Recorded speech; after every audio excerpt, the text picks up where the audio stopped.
Hi friends, നേരം രാവിലെ 9 മണിയായിട്ട് മഴയുടെ കുളിരൊക്കെ ആസ്വദിച്ച് ഈ പുതച്ചുമൂടി കിടക്കുന്ന ആശാനാണ് കേട്ടോ എൻ്റെ ഹസ്ബൻഡ്. അപ്പോൾ ഇന്ന് ആശാൻ്റെ ബർത്ത്ഡേ ആണ്.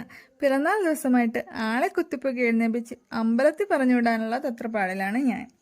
മഴയുടെ തണുപ്പ് കാരണം ബെഡി മടി പിടിച്ചിരുന്ന ആളെ ബാത്റൂമിലേക്ക് ഉന്തി തള്ളിവിട്ട് കുളിക്കാനുള്ള ചൂടുവെള്ളം തിളപ്പിക്കലായിരുന്നു അടുത്ത പണി.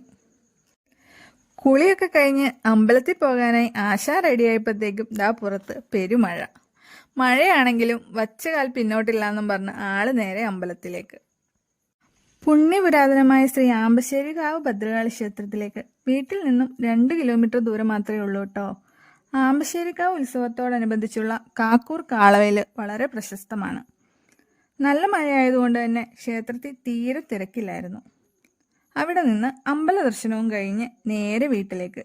നല്ല മഴയായതുകൊണ്ട് തലയൊക്കെ നനഞ്ഞു കുളിച്ചാണ് കേട്ടോ ആളെത്തിയത്. അടുത്ത പണി കേക്ക് ഓർഡർ ചെയ്യലായിരുന്നു. കൂത്താട്ടോളം ബെൽജിയം ഫ്ലേക്സിൽ നിന്നും ഞാനൊരു കേക്ക് ഓർഡർ ചെയ്തു. ഹോം ഡെലിവറി അവൈലബിൾ ആയിരുന്നെങ്കിലും ഹസ്ബൻഡിനെയും കൂട്ടി നേരെ ഷോപ്പിലേക്ക് പോയതിൻ്റെ ഉദ്ദേശം ഇതായിരുന്നു. ഹസ്ബൻഡിന് കൊടുത്ത ട്രീറ്റിൻ്റെ 3/4 ഭാഗവും ഞാൻ തന്നെ തിന്നു തീർത്തു. ഞങ്ങൾ എല്ലാ ഫംഗ്ഷനും കേക്ക് ഓർഡർ ചെയ്യുന്നത് ബെൽജിയം ഫ്ലേക്സിൽ നിന്ന് തന്നെയാണ് കേട്ടോ ഗൈസ്. ഇത്തവണ ഞങ്ങൾ ഓർഡർ ചെയ്തത് ഒരു ജർമ്മൻ ചോക്ലേറ്റ് 1/2 kg കേക്കായിരുന്നു. അങ്ങനെ കേക്കൊക്കെ പാക്ക് ചെയ്ത് മേടിച്ച് ബില്ലും കൊടുത്ത് നേരെ വീട്ടിലേക്ക്. വീട്ടിലെത്തി എല്ലാവരുടെയും ഒപ്പം കേക്കൊക്കെ കട്ട് ചെയ്ത് ബർത്ത്ഡേ ആഘോഷിച്ച വളരെ സന്തോഷമുള്ള ഒരു ദിവസമായിരുന്നു കേട്ടോ ഇന്ന് ഞങ്ങളുടേത്. അപ്പോൾ മറ്റൊരു വീഡിയോയിൽ കാണുന്നവരേക്കും ബൈ.